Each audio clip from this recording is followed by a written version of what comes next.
You mentioned the DDMRP model in the TheFreshConnection business simulations. I think if you tell some words about this opportunity for others to trial the DDMRP, it will be also good. Yeah. It's very exciting that the TheFreshConnection has brought out a version with DDMRP inside. And in fact, DDI has co-branded this offering so that people can explore how easy it is to use buffers to stabilize both variability of demand and variability of supply so that you get high availability with lower inventory and lower production cost.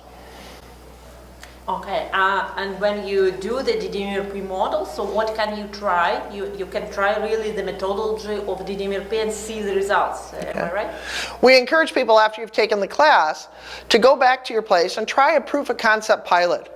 Try it on a group of parts where you're having difficulty.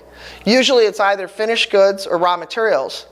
And declare those parts externally planned, create the buffers, plan according to the net flow equation, and what always happens is availability goes up, inventory goes down, costs go down, and customer service improves.